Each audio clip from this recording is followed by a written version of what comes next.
Ashley-Lauren Elrod, hello.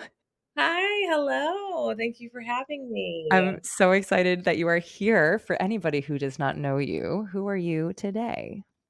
I am Ashley-Lauren Elrod. I am a production company owner based in New York City.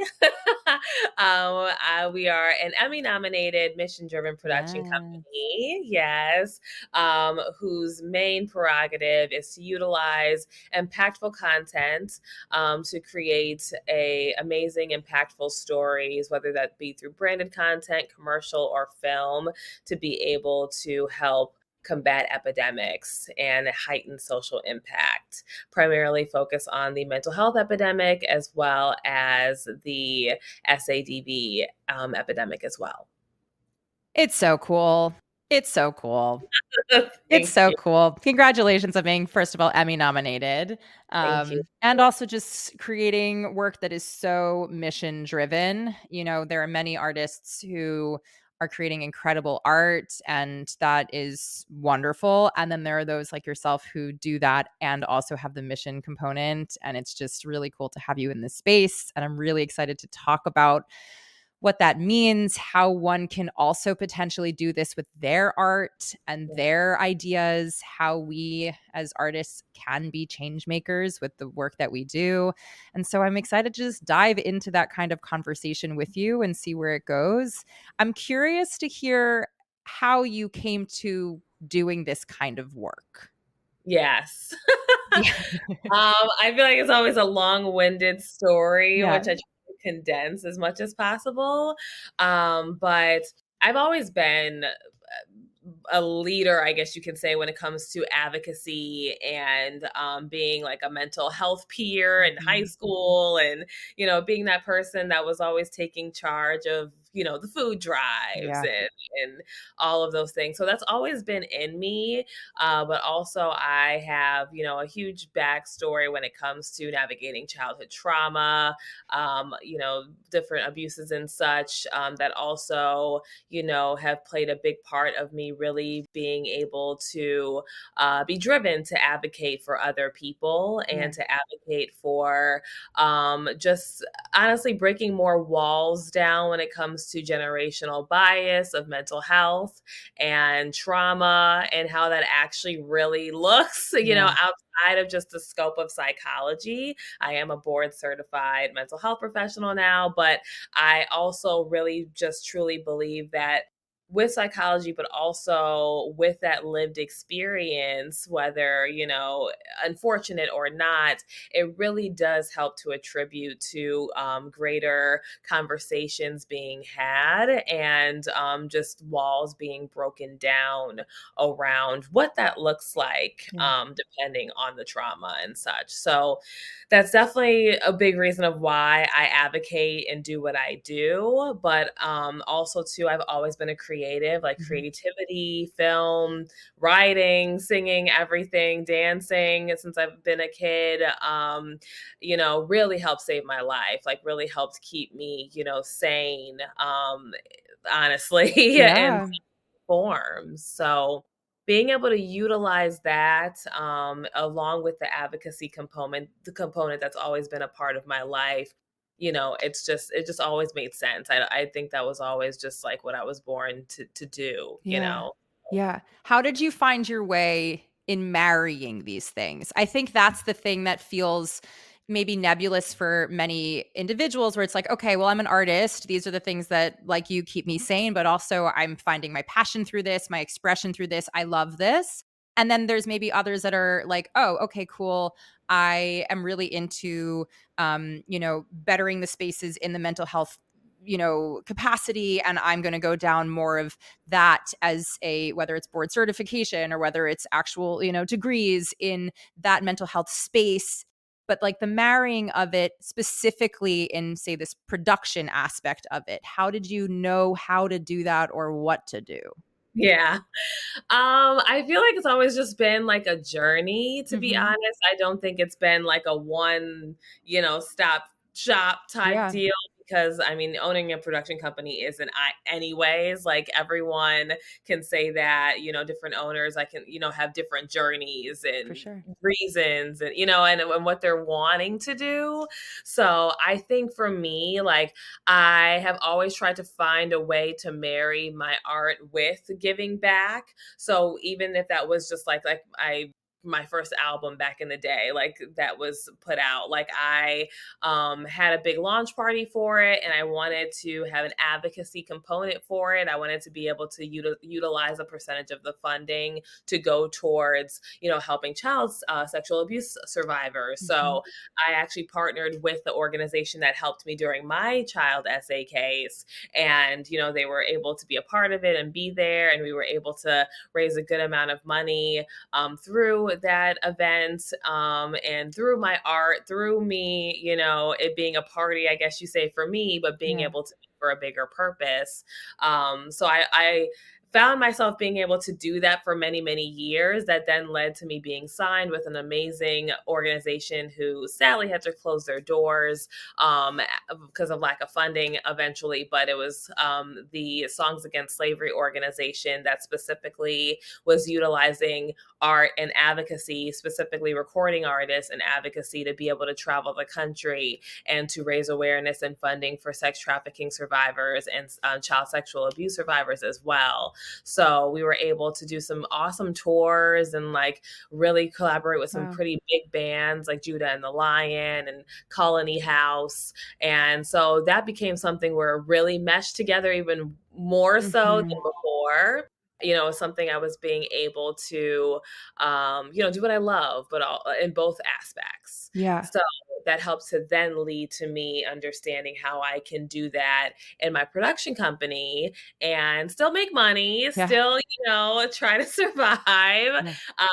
and thrive, but also really always making sure it's like helping someone. Yeah. So whether it's client work, that really focuses on their social impact, but they have a great budget. So, once again, keeping the lights on, but also being able to utilize the funding that we're bringing in to go towards our projects we're Mhm. trying to get off the ground internally, and just having more freedom to do those things. Yeah. When you decided, and I have like a bunch of questions swimming, but I want to chat about this first before I double back into like question land from where I'm at. When you decided to start your production company, which feel free to like name drop it here so we can talk about it specifically. But when you started your production company, was it like, I'm doing this because there are all these other stories that I want to give space to being told? Is it, I want to be the person that leads these people in this mission driven space so that they can tell their stories with this kind of lens? What was the purpose to creating the production company from the get? Yeah. So first off, it's Visionary Woman Productions. That is our name. It was definitely both. I first of all have many bits of my story that I believe need to be told and have not been told yet from what I've seen in the way that I can tell it through cinema. Hmm. I feel like it's always still been so cliche, and honestly, a lot of stories that are written about SA or DV or sex trafficking survivors are written by white males, you know Hmm. what I'm saying? Yeah. Who a lot of them are perpetrators. So it's like literally that's a huge problem. Hmm. And it's something that is not changing anytime soon from what I see when it comes to the Hollywood standpoint, Hmm. which is a problem. We need stories being told by actual survivors that have gone through it and that have experienced it and that are healing through it and that have some like a story to tell and to say from their original perspective. Yeah. And something I feel like we've never really seen or gotten at all from what I've Yeah. seen in the Hollywood sector when it comes to media and entertainment. I have still yet to see that. I still have yet to see just like also like women of color being Hmm. highlighted with their stories about mental health and navigating trauma in a very real authentic way and not a very cliche or like Yeah. oh just ridiculous way that is just over dramatized and just, once again, just very cliche, and Mhm. does not show the right light at all most of the time. So that's a big passion of why I'm wanting to do my own things and really produce that, because it's time for that change. Yeah. And there's so many other people's stories too. Like I said, perspectives that need to be told from that true, original, fresh perspective and standpoint that can be told in any type of genre Yeah. that needs to be highlighted. So that's definitely the main Yeah. focus of the When why. people are finding you, are they finding you because they're like, we know that these are the stories that you tell, and we therefore want you to be the one to produce it? Or are you finding people who are trying to do these kinds of stories and you're like, actually, did you know that we can do it from this lens because we have this angle? Yeah. So it's definitely been a lot of people lately finding us. Great. Yeah, which has been great. Who've been like, hey, I would be interested in having my story told. I have this, story that I would like to put out there. I was on a call with someone who it was just like a natural synergy that happened between someone else who connected me with her. And then she ended up having this wild story. And she Yeah. was like, well, maybe we should talk about, how that would look for you guys to create. So I love when those things happen where it's like, especially if it's a survivor, Yeah. being able to tell a story from their perspective that could be completely different than mine, Hmm. because no survivor story is the same. So, yeah, it definitely is cool when that happens. Yeah.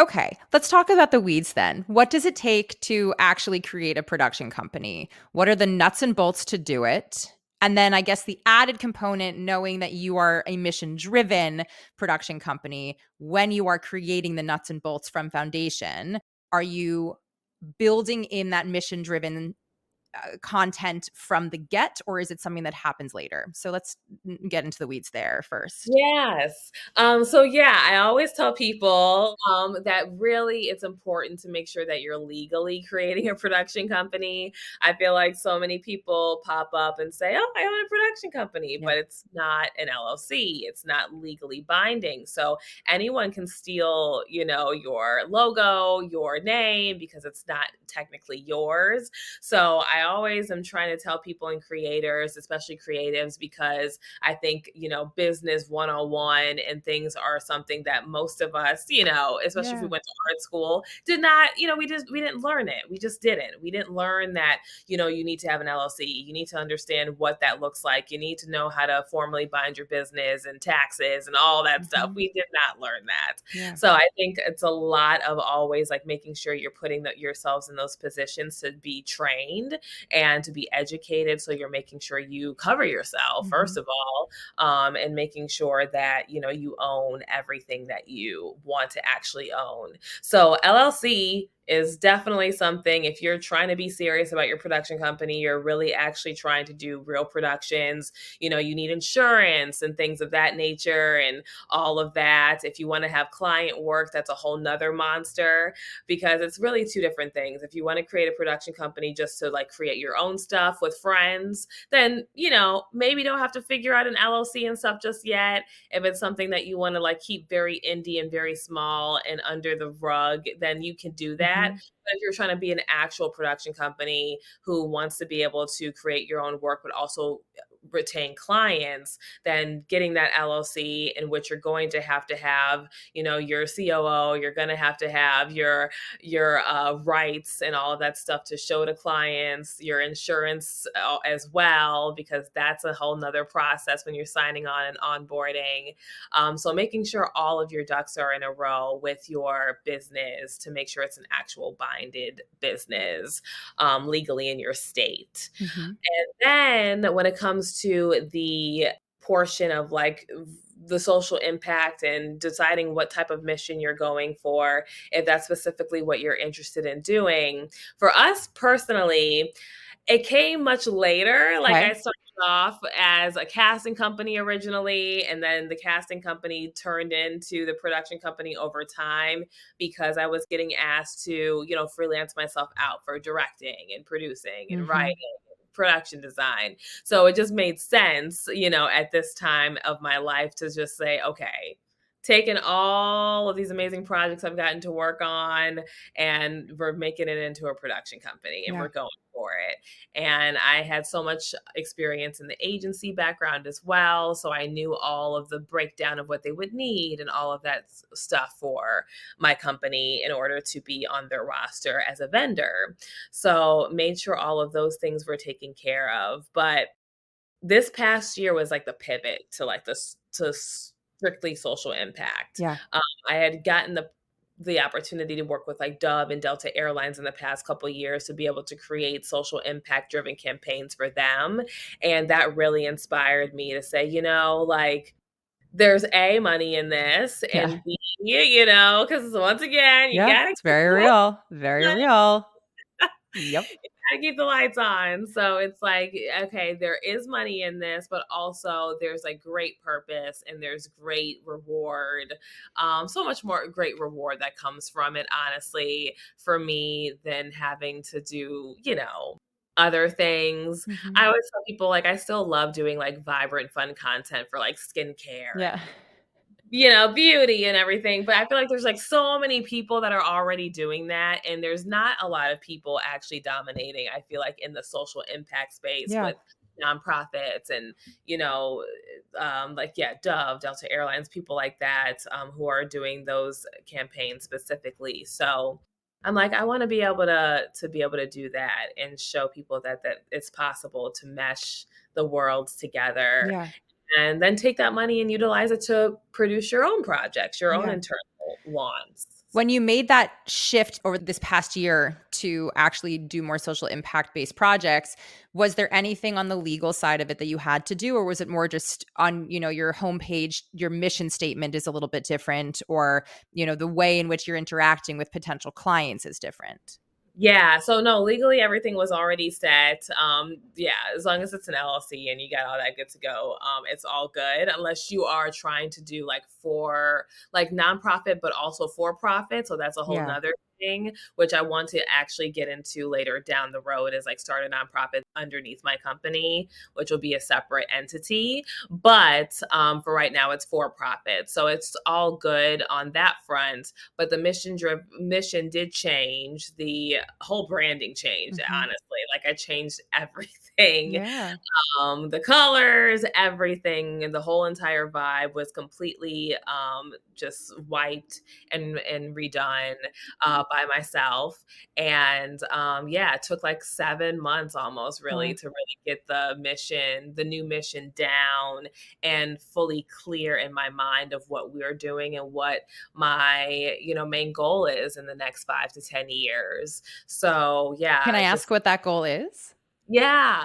I mean, I want to be, Oscar, award-winning production company that is known, and Nobel Peace Prize winning as Yeah. well. Award company that is known for just dominating in the space of entertainment and media in a fresh way when it comes to raising awareness, but also the funding needed to really heal communities, to Mhm. build centers, to really change people's lives, to bring in those people to help on our company, to be able to help tell their stories. Like I want that to, I want to be known for Yeah. that.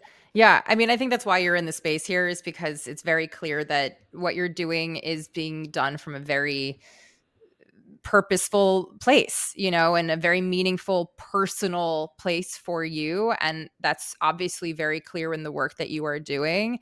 I'm curious how you take this work and then use it for change. I think that's also like we can create the production company. We can say, okay, I'm mission driven. Now I'm highlighting these kinds of stories that can potentially have the impact just because of the nature of what these stories are. But when it Yeah. comes to the actual impact, when it comes to the actual changing, whether it's legislative, whether it's, within communities, whether it's what are we doing and how are you specifically trying to navigate that?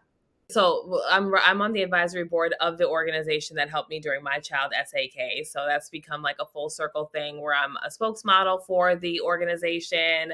I've spoken at multiple events and utilized my story to raise, hundreds of thousands of dollars Amazing. for their expansions and such of that nature. But also been able to use my production skills to be able to help raise awareness through telling my story. Mhm. So that has been a big way of how every day I'm able to be enacting change for, SADV and sex trafficking survivors. Yeah.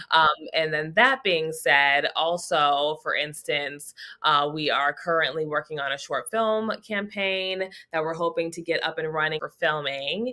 And Verge of Remembrance, it's based on real themes of my life, navigating DV trauma as a child and PTSD as an adult. And that specifically will be helping our organization to raise funding for a new state of the art building that will be helping co-network spaces for SADV and sex trafficking survivors, which will be the first of its kind ever in Yeah. the country. So it's like that, it's going to be a beautiful driver for this mission and very well connected, so people can understand that, wow, I'm not just watching a film that, I am inspired by, entertained by, because it is a psychological thriller. Mhm. So it's something I tell people I like creating digestible content for the average human. So it's not like, super bogged down or Yeah. heavy about the situation, but they're really into it. They're following the story. They feel the tension. They're in the character's shoes, and then at the end they do get like this beautiful relief, in the story. But they're, being an advocate in their own way. Like that's our whole mission, is trying to say, hey, with a movie ticket, with a donation, with buying a piece of merchandise, you're able to be an advocate very easily just by doing those Yeah. things. And this is where your money is going at Amazing. the end of the day. So when you're Yeah. building these structures, you are Mhm. putting it into every single part of A, the marketing, but B, the actual yeah, structures within the production. So it's Mhm. when I'm buying a ticket that's say $20, there's Yeah. X amount of said $20 that I know my purchase is going to support. Yes, absolutely. Yes, 100%. What are some of the creative ways that you have found that you can hide, and by hide I mean like receive financial input from people in your various levels of the producing? Like Yeah, obviously there's the ticketing is like relatively obvious, you take a cut. What right. else are some of the other ways that you've found? Yeah, so definitely the ticketing, just like also just like straight donations, events, also like the events, being able to do that is a big thing. Mhm. It's always been a big thing, but being able to even just do a simple happy hour nowadays, Mhm. is a very easy and awesome way to raise awareness, but also raise that funding, because like every drink that's bought, or like drink tickets, or Mhm. a raffle, ticket or something that you do, and you raffle off some really cool prizes that people will enjoy, to be able to use later. Things of that nature really, really do help. Mhm. Um, and then, yeah, we're going to start really exploring merchandise, because we have some cool taglines with our brand that people really love, that we're going to start just like throwing on sweatshirts and stuff that are inspiring with mental health and all of that, as an advocate, to be able to sell. And in a percentage of those proceeds will go towards our mission, Mhm. 100%. Yeah. And then we're also going to start playing around with like blockchain eventually, Okay.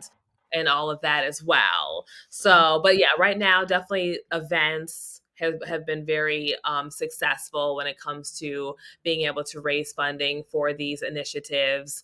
And also, yeah, just like ticket sales Yeah. as well. Are you collaborating with different nonprofits for a lot of these so that you have access to, say, tax write offs, or that you have access to, I would imagine, their communities? And when and if you are working with these nonprofits, how are you choosing them? And when are you deciding to collaborate or not? Yeah, so I've been collaborating with Chicago Children's Advocacy Center for the past 10 years now. Mhm. So every time it's like, yeah, they're being able to highlight what we're doing and yeah, being able to utilize that community, which has been great because they've grown to know me over all of Yeah. these years from speaking several times. And then it's been able to be, yeah, very beneficial for them, obviously, for raising that funding, raising that awareness of what they're doing Mhm. and being able to really collaborate on that together. Same thing with Songs Against Slavery. I've also worked for Freedom Riders, International Justice Mission, and those are all people that have been really in the realm of what we're doing. It's like, giving back to the community. We're being able to help, survivors in particular, and also spread awareness about mental health and dissecting trauma. I think that's the biggest thing that we look out for when we are trying to partner with other organizations is if it's in full alignment with where we're going Mhm. for the future. I also too am talking to a lot of organizations now who are working, with communities regarding gun violence Mhm. and, gangs and all of that as well. That's something that, my dad worked in for several years growing up and that I was really accustomed to learning about and being educated about as I was growing up. That also is something that I'm passionate about. So being able to find those right times, I guess, and Mhm.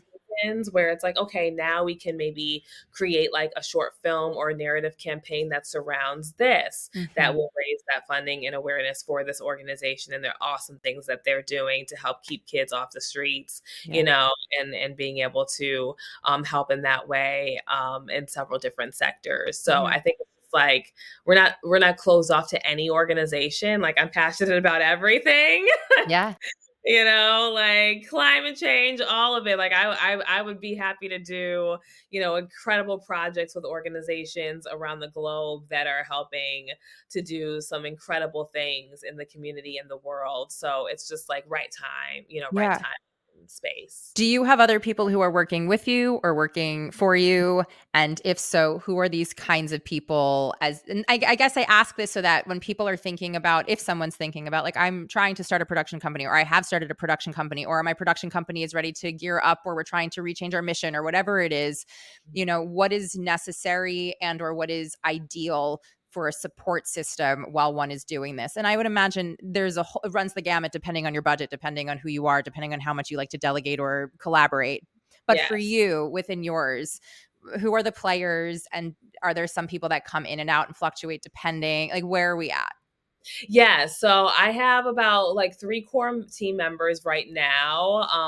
And then I have a huge creative roster. Yeah. So I have built up a really great creative roster that's like global, from London, Australia, New York, like you name it, like everyone's on it. A vetted, really incredible creatives and professionals that I have either worked with already or would love to work with in the future, and just have them in my back pocket when the time comes to just like get their Yeah. information and say, hey, I have a booking for you, or if you're available. So that has been a big help, is just like having people on that freelance standby Mhm. when the time is needed. But I do have a couple great core girls that have been really helping with like social media, for instance, creating content, being able to brainstorm, go to networking events with me and work the room, and being able to, provide their skill sets that they are really good at to Mhm. help, take the company to the next level while we're in the next round of like, okay, are we going to look for VC funders or angel Yeah. investors, things of that nature. So while I'm focusing on like, networking with those people, they're helping me on the back end as much as possible with like grants and things of that nature. And I just, yeah, my only advice, I guess, for people is like you feel it out in the beginning, really, to be honest. I Mhm. think it's great when you can find really cool people that you just vibe with as collaborators who, even if they have full time jobs or things of that nature, which all the girls who I work with do, Mhm. they still will be able to like give that 5 or whatever hours a week that you need to specifically go hard, for Yeah. the company, and being able to, raise that awareness and bring in those potential clients and really really help, you soar so you can be able to have, the funding soon for everyone to be able to work full time for you and get the job done. And then also too, there's so many different ways to go about it, honestly. But like I know a lot of people who use like Upwork, for instance, for people to do like lead generation and Mhm. processing, because there's a lot of back end work that you need to do, client onboarding setup, and making sure, all of that is good to go for your proposals that you'll send out and, Mhm. your invoices and such. So I've had a lot of help sometimes in and out doing people just hiring people who are great freelancers to do those things. But still, honestly, a lot of times you'll do a lot of stuff yourself. Yeah. Like, Yeah. Yeah. it's like CEO and founder, like never ends, Yeah. you're a gazillionaire, And running even then, it's like, it will never end. yeah, like it's a little easier because you have more you can easily have people Yeah. help you, at Jeff Bezos status, but but when it's like Ashley-Lauren status, it's like you're building the website, you're doing the Yeah. onboarding templates for the clients and Yeah. all of that nature. Well, that would be my question then is like if you had like the starter kit of somebody and you're like, these are the things on the back end, which no one really wants to talk about because it's not sexy, but like Yeah, on the back end that you're like, these are the things that I would recommend would be the starter kit that you don't even ideally they're finished before you like launch, but they can be in process. yeah, What are like the 5 to 10 that you're like, you must have this? This is something that you need to look into. This is a really helpful thing that I didn't even know, but now I actually realize is the best thing that I ever did. Like any of your starter pack to for sure. starting a production company.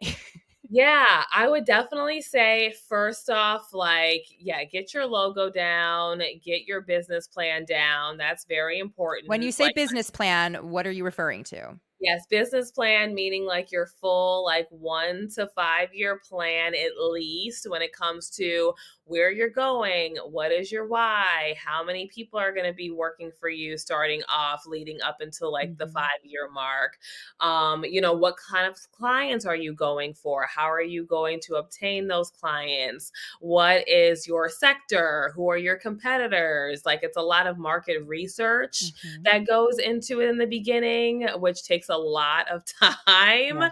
Yeah. They have a lot of different templates online that you can easily access for business plans. So I highly suggest like going, you can just easily Google. I literally got my first original plan off Etsy. Like Right. that was actually pretty awesome. It was like laid out.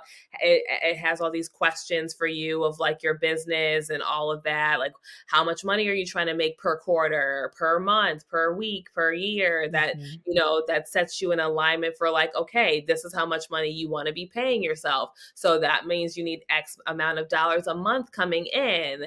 And then it's like, okay, how many employees are you wanting to have or Yeah. freelancers? Then you need to think about how much do you need to pay them? Yeah. This is how much money you need to add on to paying them, per month, per quarter, per year. So it's a lot of information, but it's necessary to definitely hash out, because if you are going to go for investors, for instance, or you're going to look into angels, you're going to definitely need all of that information packed onto a deck, Yeah. which is going to be your investor deck. It's going to show your why, it's going to show your company, why it's different, who you're going to be targeting, why they should invest in you, like why they should give you money if that's the route that you would like to go, about. Mhm. Even when you don't want to have investors, you still need a deck for clients. Yeah. So you need to be able to create a nice presentable deck of like stating who you are. Once again, why are you different than every other production company out there? Yeah. Because it's a competition. It really is. Like, Mhm. it's like it really comes down to like the look, the vibe, the feel. Sometimes it just comes down to like if you're cheaper than the other Yeah. person or not, and if they're willing to spend more money on you because they like you and they feel like you'll be more beneficial in the long run. It just really depends. Your services, you need to make sure you understand what services you want to offer. Mhm. So if that's like branded content, UGC, film, commercial, editorial, if you want to do the whole scope, copywriting, web design, you need to figure out what you want to niche down to as much as possible so you don't overwhelm yourself in the beginning, I think is always good. Yeah. Like we do everything, but I just keep it to like branded content, film and commercial, and casting because that's like the bread and butter of what my company has been all of these years. Mhm. And then I say, hey, but if you need XYZ, like in my client meetings, I have a great creative roster that can, Yeah. get it done. That would be my other suggestion. Like once you get up and going and running, vetting people that can be on your creative roster. I just keep a simple Google sheet that connects to a Google Drive form where everyone sends in their resumes and their website links and their headshots and all of those good things. And so I have them on hand and their location. So if I have a gig coming up in Chicago or New York, I can go in and say, okay, Mhm. cool. Lindsay's in Chicago and she's a photographer. Great. I'm going to see if she's available so I can book her and have her on hand when I fly in and we can get the job done. Yeah. So definitely having that on hand. Onboarding tools, very important. If you are going to be doing client work, I highly suggest making sure you find that sweet website platform that can harvest all of your workload. Mhm. Be honest, I use Wix. I'm a Wix partner, so shout. Okay. I'm a Squarespace gal, but I'm not a Squarespace partner, but, but I've used Squarespace for years. I, And I know yes. that there's a bunch of other ones that people are really into for their, Yeah, there's hosting. like HoneyBook and all of the things. I primarily just have always used Wix and very accustomed to building websites on there. Mhm. So now they've like added a whole awesome back end where you have your client onboarding that you can set up with templates and welcome packets and videos and all of that nature, as well as offboarding, because you're going to want to make sure you have that all in place of like client expectations, like making sure you manage your expectations well so they're not calling you Mhm. all hours of the day or Yeah. like boundaries are being crossed. You're making sure all of that is laid out in the beginning, which is very important for your starter kit.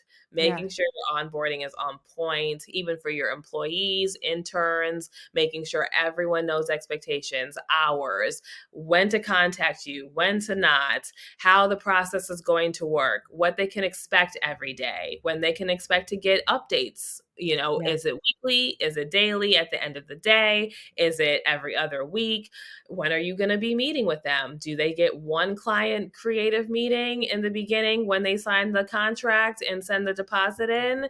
And then you go to set in the next 2 weeks and that's it? And you offboard them and they get their work and that's all? Or is it biweekly? Yeah. Or is it a client that's a little bit more needy and they need like at least a couple meetings before y'all are on set to feel comfortable? It's like all of that needs to be thought about Yeah. beforehand with your onboarding Do process. you have client agreements that you have like at the ready and then you do a little bit of plug and play, or is it? I would imagine that's the case. Yes, yeah, because not everyone's the same, and not every package is going to be the same. Yeah. So, it depends on if they want like a full-blown, commercial, that's going to be aired on television. That's a whole nother monster because that means, okay, cool. I'm gonna need to like lay out budget-wise. Mhm. I'm gonna need like 20 crew instead of like a small promo video that may need five, Right. that's extra money, that's extra bodies, extra people, extra food, Yeah. extra labor. So that it always changes Yeah. for them. But I have the very basic like legal document from my lawyer that's already good to go and covers everyone, and then just have to plug in the Yeah. numbers. What are Yeah. your favorite budgeting tools or things that navigate money? Either that's like taking it from your clients or actually retrieving it from, the ticket sales, or, you got an angel donor. What are you using for your finances? Yeah, so once again, I love Wix because Yeah. it does everything for you. Wix, and they've really stepped up, honestly, the Yeah. past decade. Like even just the past summer, they did a whole new rollout where I was like, "Wow, thank God," Mhm. because I maybe would have switched over to something else by now. But they've really stepped up. But yeah, I can do all my invoices through them. All my proposals are sent through them. Every single thing is set up where I Yeah. can automatically go in, like you said, plug and play and send it on over to them for review. And everything's always documented, so it's always there. I can always go back to it and download it when I need or what have you. Yeah. So it's really great. I also use Collective. It's a CPA firm that it's like, they're personal CPAs all throughout the year. They're very reasonable, and they're amazing. Like any tax document that you get sent in that you may not understand what the heck it Yeah. is, you just snap a photo, upload it to your portal, and they'll say, "Oh, we'll take care of it." And they'll literally get back to you with like, "Okay, you need to say this and send it back in, Amazing. via the post office, or we took care of it, all good, don't have to do anything else." Great. So Perfect. that's also very, Yeah. very, And same yeah. thing for like the big grants and angel donors. You also do that through Wix as well? Oh, no, I don't do that through Wix. So that's a different type of process. So that's always different for everyone. Yeah. So I'm on a specific website called Cherub, CHERUB, which is an angel donor like portal for Mhm. founders and investors to meet and match. So I use that particularly right now, but I know people use like Angel List, for instance, for their syndicates, you can call them, when it comes to getting in angel money. But also we have our specific like film campaign page up right now for Verge of Remembrance. And for any angel investors or sponsors, I'm just having them contact my rep, honestly, my business rep, Yeah. for more information, so we can hop on a meeting and then we can send them further information. And if they are interested, then we go from it through a wire transfer Yeah. and a contract being Yeah. signed. But yeah. I think what you're naming, and why, thank you for going and going into the weeds and all that, because I think what you're naming is just a lot of the like business starter that even if I wasn't trying to create a production company, we often don't think about all of the back end Uh, things that go into creating something new that is credible, and not just, there's no belittling in the, like, you and a bunch of friends, you have a camera, you go and you create gorgeous yeah. art. Like, yes, and please continue doing that. But if we're Yes. talking about something that's more of like a legal entity trying to operate in the spaces that you're talking about, we Yeah. forget that like we do live in a structure and a system that like requires a lot of check boxes and that Yeah. sometimes, I'll speak on behalf of myself, you just want to get to like the doing of the thing, which is ultimately Yeah. why you're creating it, and forget that like, oh no, there's so many other real tangible stuff that have to be done in order for this to actually function like a Yeah. system that needs to operate at this level. Yeah. So thank you for naming all of that, because it's not cute, but It's not. it's necessary. It is. It's not cute. It definitely is lots of sleepless nights Yeah. and lots of restructuring, rewriting, Yeah. rethinking. Like, yeah, like it's a lot. Like, I didn't even get to the part of like building your website, Yeah. It's like there's so much that goes into it. But once you finally get it done, it's kind of like it's done. Like the process is done. Your automation even is done with like you reaching out to clients and Yeah. follow up can be automated now. So it's just like once it's done, then it's like, okay, cool. I'm curious if you are comfortable talking about like the money part of it. Not for you, like how much it costs to keep it open. It's more, how do you find these people who are willing to give you the money? Yeah. Again, is it like the networking event? Is it just like because you've been in this for a while and now you have these relationships? Or is it when you're really seeking larger donations and you need these other humans, you have to be cold emailing and calling? And what are you doing to try to raise money consistently and Yeah. purposefully? Yeah, so when it comes to finding donations and reaching out to people and also potential clients, it's really about for a long time, honestly, it was referrals, Mhm. which was great. Referrals for Honestly, people to give you money? Like, people were like, "Talk to my really wealthy friend," and they were like, "Yes, please," like I that? have had those moments, yes. Wow, okay. And for clients, though, specifically, like getting in clients to Yeah. give me like a good amount of money for my services. It's been all referrals Got up it. until a couple years ago, which has been great. And then, the tides turn so much with business and things of that nature. So then I started having to figure out, like, okay, I need to do outreach and really reach out to people. So that's when I started doing that. And even for investors too, having to just like, yeah, be bold and, really be on LinkedIn, like Okay. connecting with people, commenting on their stuff. If I feel like they are someone who's in alignment and has synergy with what I'm trying to do, then just reaching out and just being like, hey, I see that we have some synergy in this space, in the social impact space. We are currently working on a film advocacy project that I believe you'd be really interested in. Would love to set up a coffee call, Yeah. to discuss. So just like, yeah, going for it, to be Yeah. honest, has been what we've been doing. Is It's been just really networking, and people, like a lot of people have given me great connections of like, oh, you should talk to XYZ, Mhm. I'll set you up with an email intro. So that's been very helpful. Yeah. So You mentioned grants as well. Is that something that you also apply for on the regular?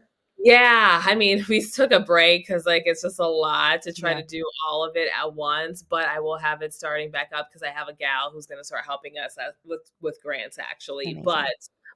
But yeah, grants, are another thing that we've also focused on this past year too. Yeah.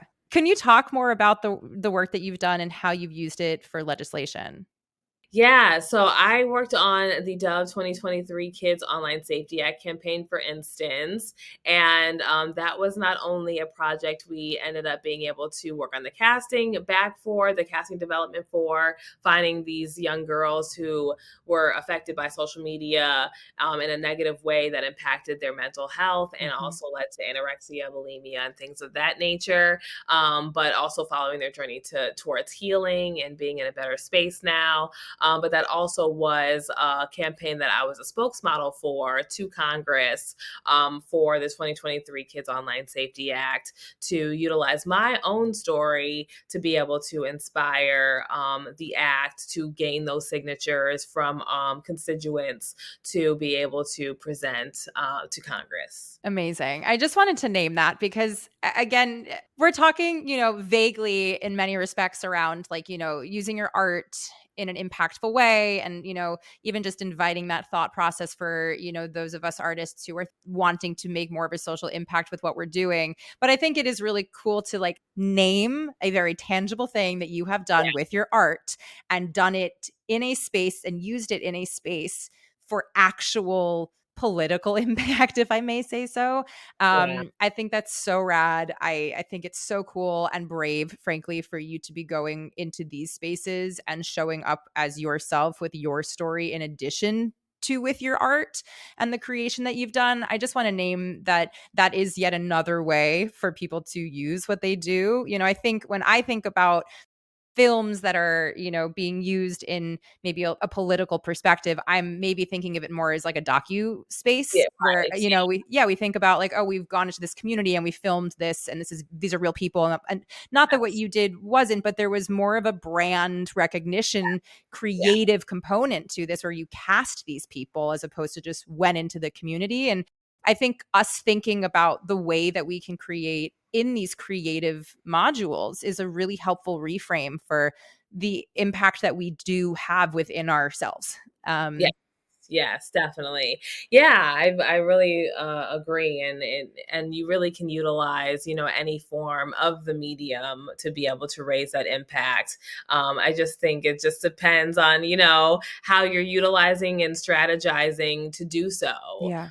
Which is why, for this film concept we're creating, it's a psychological thriller. It was written that way just naturally, actually. But, it's also something that really is impactful when you read it Mhm. and will be impactful on screen because it really does take you on that journey of you Yeah. understanding, but also, like I said, getting that like nice relief at the end of it. So it's Mhm. not like, it's not your average thriller for sure, or your Yeah. like horror genre or Yeah. it's really something that takes you on that journey for you to understand Yeah. and also be inspired by. So being able to get really creative and out of the box, I think, with those subject matters and Yeah. those that purpose will help, I think, encourage others in a bigger way. Yeah. And I just want to then go to your Emmy for a second. How did that come to be? Yeah, so it's for the Dove campaign. Yeah. So it was nominated, yeah, for best commercial of 2023, and then it actually did win a Cannes Lion Award. Yes. Well. Yes. And it just goes to show, I mean, I have a lot of feelings about awards generally and what they mean and what they don't mean and what they're Yeah. doing and what they're actually doing, whatever. I have a lot of feelings. But those aside, I would imagine to be recognized for the work that you're doing once you've shifted it very specifically and purposefully into this social impact mission driven space, to know that that work is now in alignment and then being recognized for that and affirmed for that. I can only imagine that really adds a little bit of fuel to the fire of like, no, no, what we're doing is actually making a difference. And Yeah. let's now continue ramping it up and doing what we do really well, because it's clearly making the impact that we're wanting, commercially and also socially and politically. It's quite cool. Thank Yeah. you. I really Yeah. appreciate it. Um, I'm really grateful that you went on this journey with me and that you are doing the work that you're doing and that you have shown up in this space so openly, to be able to share where you're at with all of it and how you're doing what you're doing. I'm so grateful for that. And I imagine our listeners will be as well.